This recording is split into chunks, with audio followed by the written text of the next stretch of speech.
potential daw is a term for unrealized ability that needs, that pwede mangyari pagka may ginawa kang action. So, it is a possibility, no? Pero hindi yan mangyayari kung hindi mo gagawa ng action. So, ganun lang kasimple. Yun lang daw yung simpleng ng potential. So, sa Riway, ano ba yung potential? Ano ba yung market natin?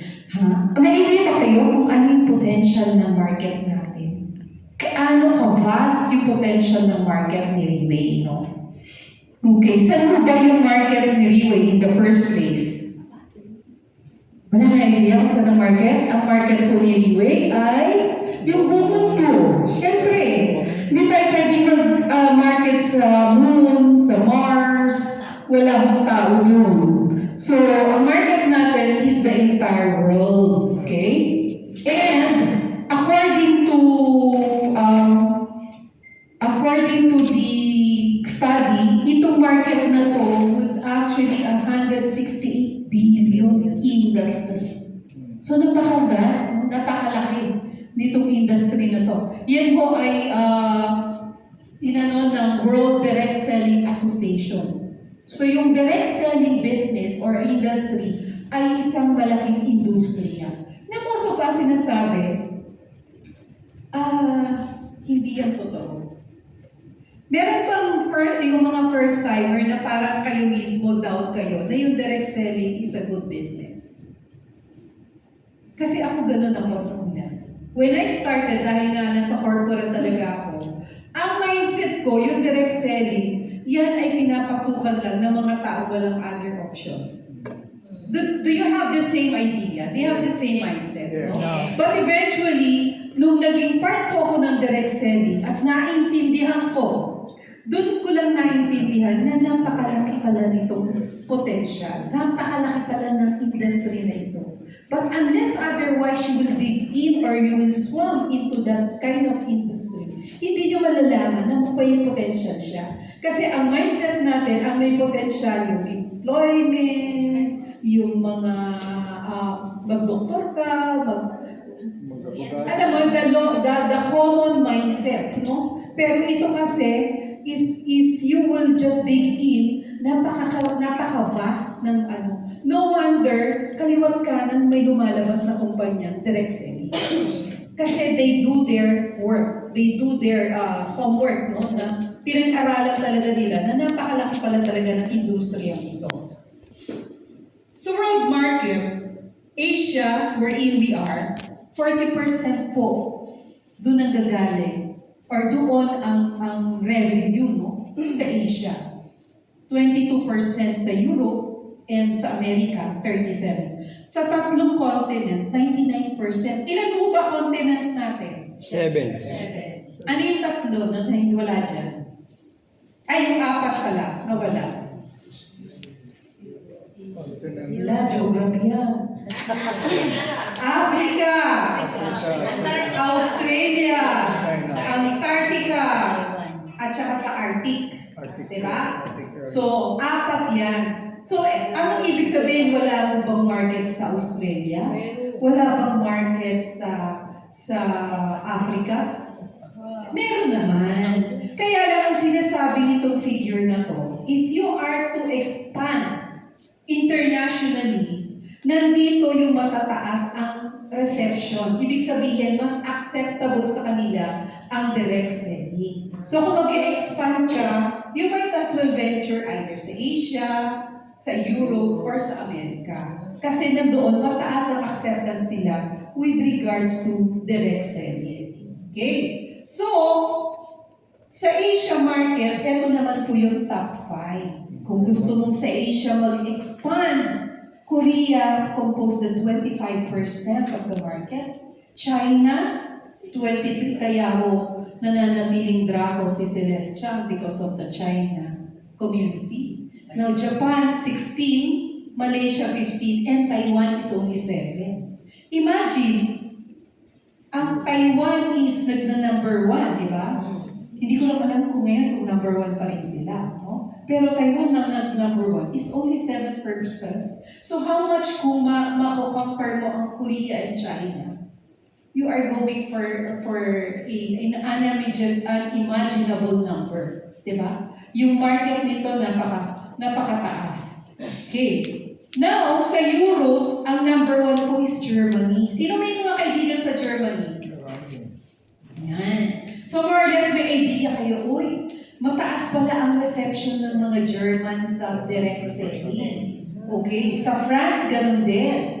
Italy, United Kingdom, and Poland. Remember, ang meron tayong offices only at Poland, which is still part of the top 5. No? So maganda pa rin tignan niya. So kung mag-expand kayo in the European market, Germany and France is a very good country to expand. No? Kailangan lang siguro marunong kayong mag-German at saka mag-French, mag-comment-le-vous, bonjour. Yeah. Tapos mag-German kayo. Okay. Gauzenbergen. Okay? So, yan. So, sa Amerika, ito naman po. Wow! 61% sa USA. No wonder kung bakit ngayon, maraming leaders sa Riway ang nag-e-expand or nagta-touch base na sa mga kaibigan nila sa US. Remember, ang US, ang mga direct selling normally nanggagaling sa US going to Asia. Tama?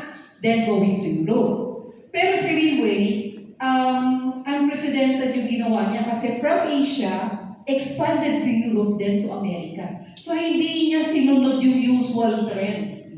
Nag-create siya ng sarili niyang trend. And that was unexpected ng US market. Actually, hindi nila in-expect. Nung nagsisimula si Riway, most of them sinasabi that will not last. Kasi bibihira ako yung galing sa Asian market na nag-expand globally, no? Usually from US, like yung mga Nuskin, Amway, from US lahat yan eh.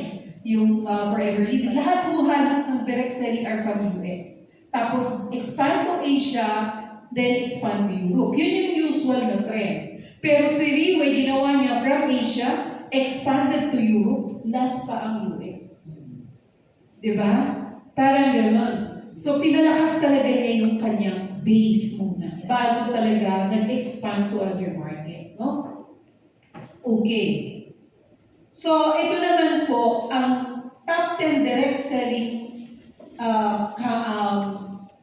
countries. No? So, if you will be expanding at mag-iisip ka, anong mga country ang dapat kong puntahan or i-touch base? So, number 1 pa rin ang Amerika, which is 22%, no? And then Germany, Korea. Actually, yung top 5 lang ang ma-touch base mo. Siguro, kahit yung kaapu-apuhan mo, hindi na magtrabaho, buhay na. Grabe, no? Ganun ho kalawak at ganun ho kamagnanimous ang direct selling company. Na noon, iniisip natin, ay, pichu-pichu lang yan. Pichu-chugin lang yan.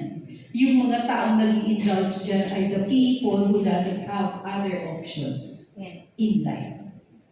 Tama ba? Yes. Yun yung kasing mindset natin. Akala natin pang-chikiting lang siya. Pero if you really dig in, this industry is for somebody who really had the mindset of going global. Okay? So, may natututunan mo ba kayo? Yes. Alright. So, eto naman ang distribution ng MLM market. No? So, Korea, no? Sa Asia ito. Sa Asia.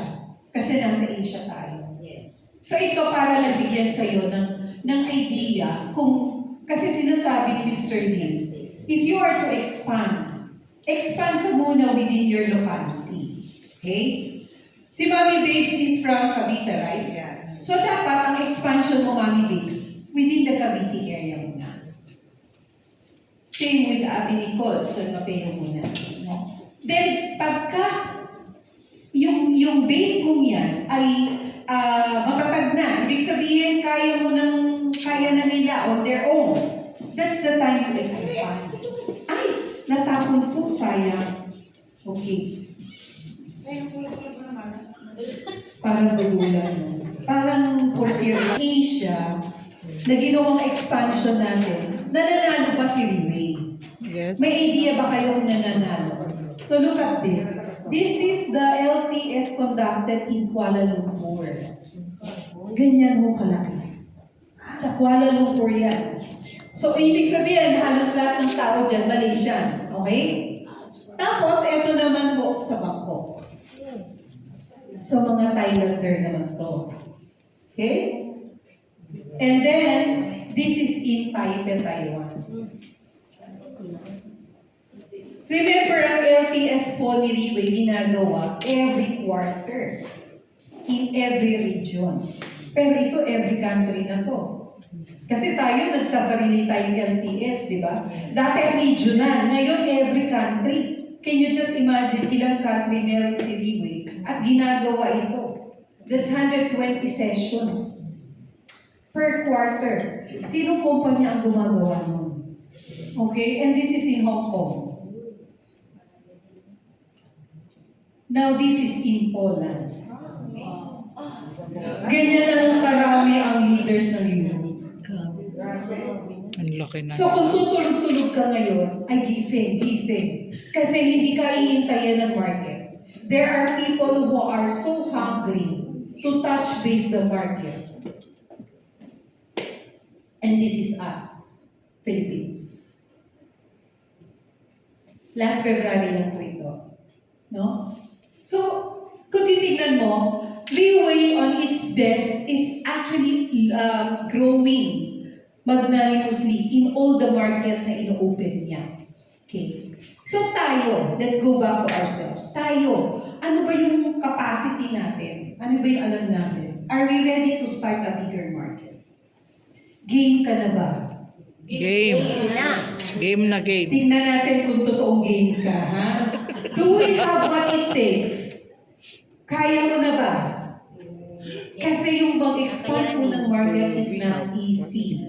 And do we really understand ano yung market natin? Or ano ba yung business natin? May idea kaya sa ano yung business natin? Sige nga, ano business natin? People. People's business. Ano pa? Personal development. Personal development. Leadership. Yung leaders. Okay. So ano yung business natin? Life transformation through Riway system. Diba? May mga dating magbobote, may mga dating tawag dito, pedicab driver, may construction boy, and their life had transformed magnanimously. No? Grabe. So eto po ang ating negosyo.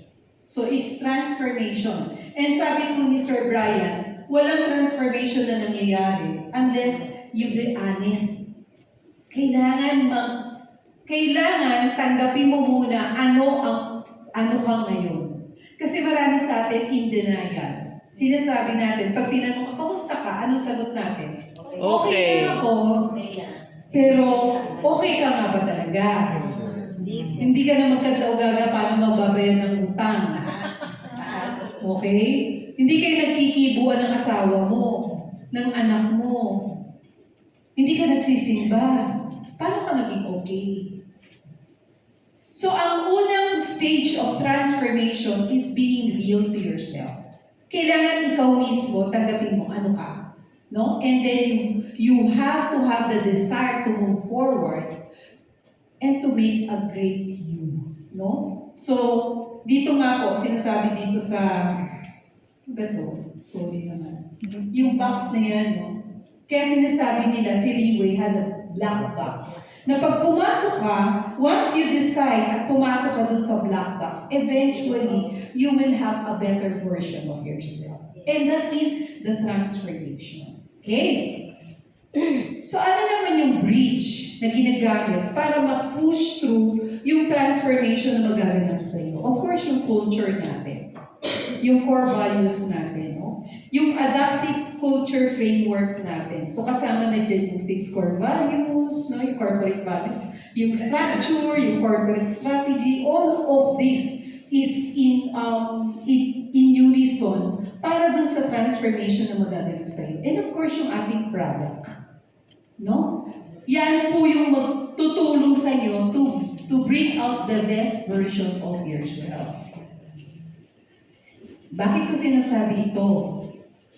Tingnan niyo yung market ng stem cell. Ito po, kinonduct ng study ng Fortune. Nakita nila, kasi kung mapapansin niyo sa market, ang daming lumalabas na stem cell. Bakit?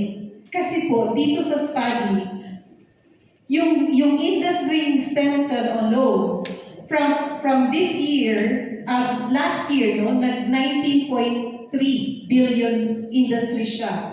And with the annual growth rate of 17%. By this year, aabot po siya ng 22 billion. And then by 2034, that would have a 79.9 billion industry. Ang tanong, walang kinalaman sa iyo to kung ikaw komportableng nakaupo lang at nag-aantay. This study is important kung ikaw nag-iisip ka. May mga, kasi tayo ngayon, we are being built or we are being trained to become business people. Tama? Yes. So sa business people, importante yung data, yung statistics. Kasi doon mo malalaman, may future ba itong negosyo ko o wala. Are you getting me? Yes. So dito sa study to, pinakikita na itong negosyo under stem cell is a big business. And actually, ito ang kasabay ng AI. For your information. Maraming jobs sa labas ang mawawala in the next 3 years. So yung mga bagong graduate, I feel them. Kawawa sila. Kasi even the BPO will disappear. I-automate po lahat. Now, the good thing, we are in this industry. And the only thing na hindi mo kayang palitan ng AI is the relationship business, the people's business. So, napakaswerte natin kasi you are one step ahead of time. And you are on a very great platform and you are on a great product. We have a vast market. Diba? Sino mo dito yung isang beses lang uminom ng 4th year? Isang beses lang, di na uminom ulit. Wala. Kasi you will do it again and again and again. Meron akong, wala dito sa slide, pero I'll give you an idea. Metro Manila alone is 15 million. Okay? Pagpalagay na lang natin, sa 10% lang yan, ang nagtitake. Sa 15 million, 10% lang ang nagtitake ng 4th year. At isang capsule lang isang araw. So 15 million, 10% is 150,000. I-times nyo po sa 433, that would give you a rank of 6 million something. Ganon po ang kinikita ng kumpanya. Araw-araw. Metro Manila pa lang. Paano na Cagayan, Davao, Iloilo, Cebu? Ilang island meron sa Pilipinas? At ilang countries meron sa Asia? At ilang countries sa isang continent? At ilang countries sa world? You do your multiplication table.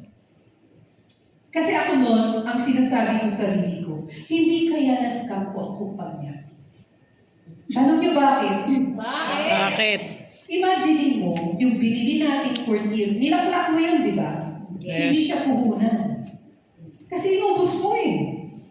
Tapos, binigyan ka ng dashboard, okay? Doon sa dashboard, meron kang, nandoon yung system, di ba? Yung paano makikita yung accounts mo, everything nandoon.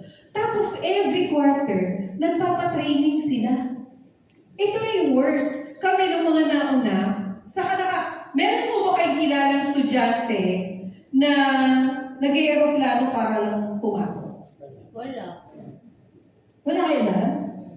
Ako meron. Yung mga taga-Riwi. Kasi kami nung lumilipad kami sa Thailand, lumilipad kami sa Singapore, para lang umattend ng leadership training. So mag-aaral lang kami, lilipad kami, mag-i-aeroplano pa kami. Imagine mo yung ginagawa ni Riway. So, tapos pagdating doon, may mga time libre. Yung paglipad at yung hotel, libre.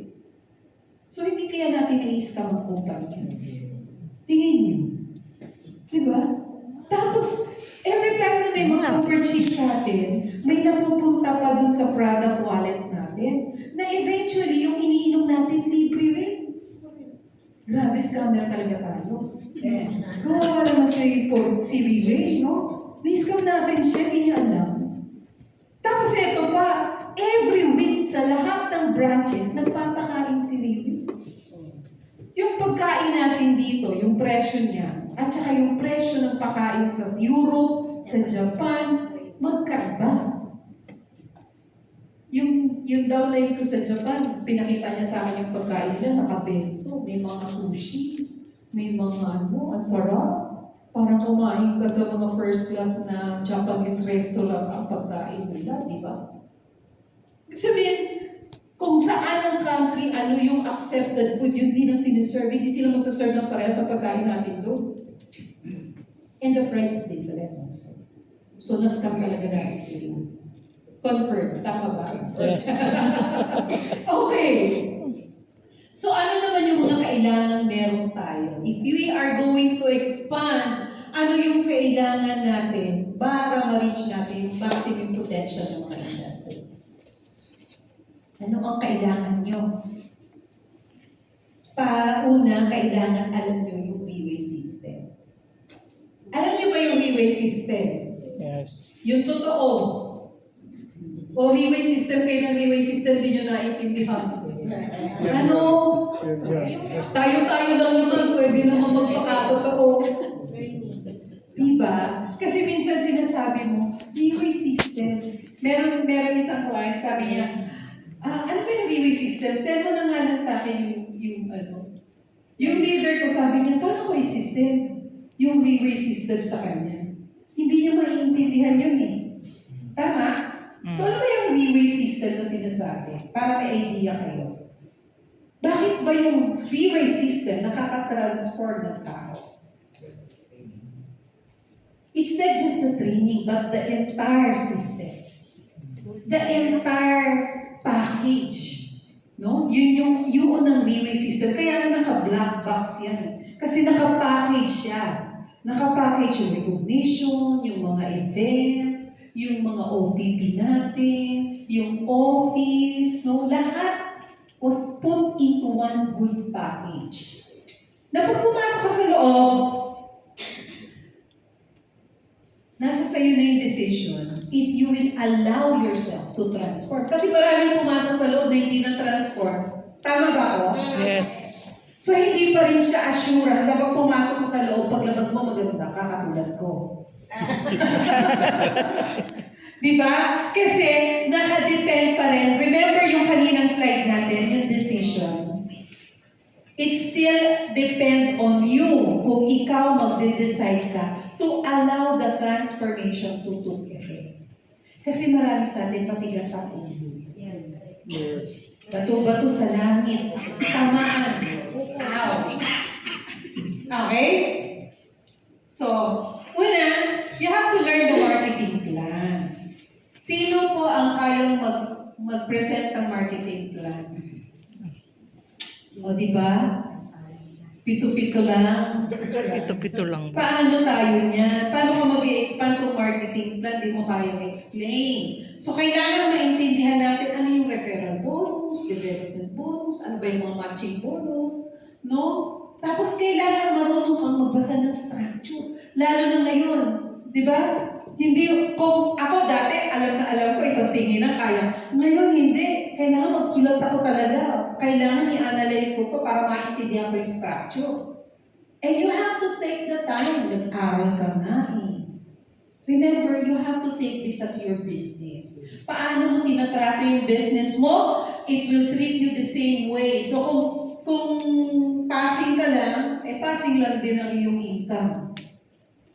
So, dapat maintindihan mo paano ina-analyze siya. You have to learn the plan B. Ano ba yung product wallet? Ano ba yung prestige? Diba? Kasi pag alam mo itong mga to, maiintindihan mo bakit kailangan mo mag-push higher. Maiintindihan mo bakit kailangan mo nagra-rank up. Bakit kailangan mo nag-conduct ng mga event, personal event. Or bakit kailangan mong nag-share on a daily basis, no?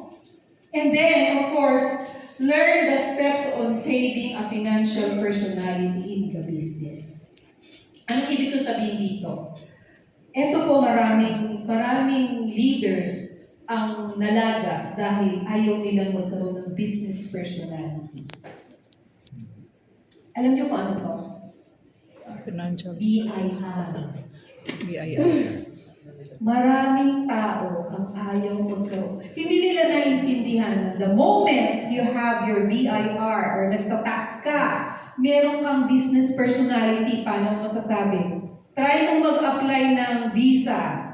Anong unang hinahanap? BIR. BIR. Try mong mag-loans. Anong unang hinahanap? BIR. Pag wala ka nito, wala kang business personality. Ibig sabihin, wala kang pwedeng maging negosyo sa kanila. You have to learn how to appreciate. Sa totoo lang ako, marami akong kilala, malalaking tao sa industriya ng direct selling. And mind you, marami po sa kanila ang nalagas at nagkaroon ng problema dahil hindi nag-comply dito. Marami sa kanila ang nagtatago dahil dito. Nakakulong. Ang tawag dyan, tax evasion. Okay? So wag ho kayong magalit kay Riway. Bakit ba kasi meron pang ganito? No. You always have to look up the real reason behind. Sinisecure po ni Riway ang future nyo. Kasi just imagine, si Tita Helen, let's say si Tita Helen kumita ka tita ng, in a year, kumikita ka ng 50 million. Wow. Tapos, nagtitrigger mo sa BIR yun kung sino yung malaki kinikita.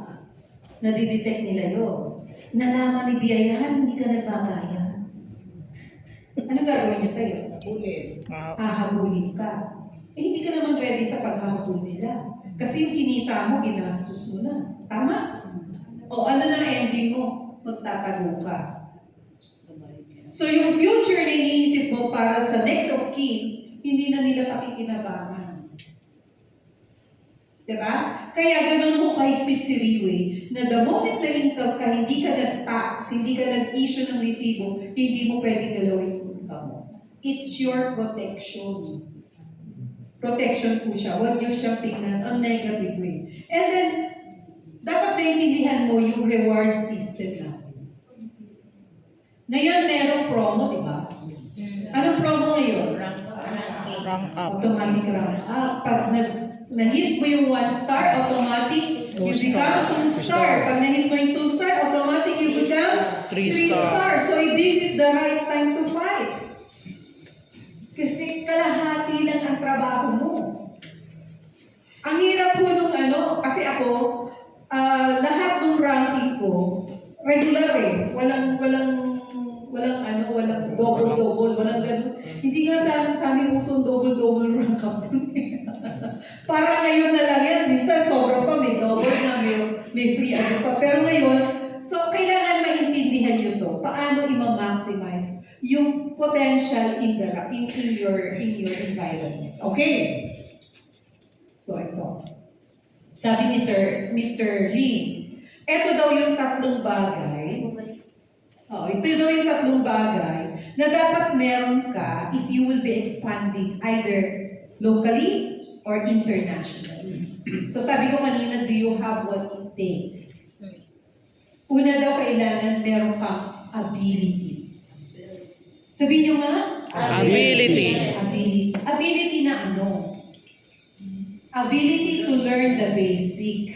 Okay, OPP, marketing plan, NDO, sino ang marunong sa NDO? Sino nag-NDO? Yung leaders nyo ini-NDO po, ha? Hindi lang puro chika-chika. Yung law of ABC, naiintindihan ba talaga natin to? Ina-apply ba talaga natin to? Kasi kahit hindi ka marunong mag-marketing plan, pag magaling kang mag-ABC, may kalalagyan kang maganda sa bibig. And then the duplication system. Okay? Yung duplication system, ibig sabihin, kaya mong ipasa lahat ng alam mo dun sa susunod mong leader. Lahat kaya mong ipasa. And then you have to learn to take responsibility. Okay, eto may sermon. Yung responsibility kasi, minsan, iniasa natin parati kay Akla. Kanina nga, ano lang naman to, nasasabi ko lang ngayon, no? Last night kasi, nag-check ako kung sino may mga guests, everything. Kasi alam ko, kailangan mag-order ng bento. So I did it, no? Dahil wala na sa surat, akong gumawa. And then a lot of them nagsabi, ganito, ganyan. So eto na, din-order na ako. Ngayon, umaga, eto na kanya-kanyang cancel. Hindi ko naman pwede i-cancel yung in-order ko, di ba? Sabi ko nga kanina, ano kaya? I-shared responsibility ko to. Kasi sometimes, maintindihan nyo dapat ang upline. Hindi lang mo kayo ang iniintindi niya. So dapat kayo mismo, kung talagang gusto mong tumayong leader, and gusto mo talagang lumawa, mag-expand, you have to take responsibility. You have to learn how to be independent. Hindi parating, okay lang yan, nandiyan naman si upline. Okay lang yan, pwede na si upline. Kaya ni upline. No. Remember, this is your business. Pag ikaw kumita ng milyon, willing ka bang i-share kay upline? 50-50 tayo. Pag ganun talaga naman, walang pag-uusapan, go. Ano? Diba, yun yung ganun. You have to take the shoes of the upline. Kasi eventually, whether you like it or not, magiging upline kayo.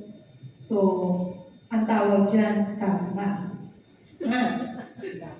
So, learn the power of patience and delayed gratification. Marami po sa atin, the moment kumita, bili ng bili. Shopee ng Shopee, Lazada ng Lazada, Shein ng Shein. Okay. So, pagka may pera ka, huwag kang kinakati. Magtago ka. Matuto kang maghati ng mag-budget ng pera mo kasi hindi mo araw-araw ay pesta. Hindi mo araw-araw ay gloria. Dumadating yung tagpulo. Learn from the ant. Diba? So, kailangan marunong ka mag-delay gratification. Kasi meron kasing na-abuse yung sinasabi nila na pagka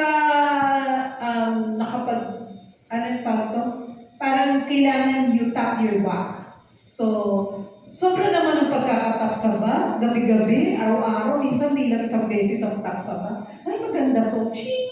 Ay, maganda to, ching! Tapos, nung may OPP ko, wala na akong budget. Nasa Shopee. Yan. So, mag-delay gratification ka. Okay? Kasi whether you like it or not, kapag lumaki na yung grupo mo, the blessings will come, will pour out. No?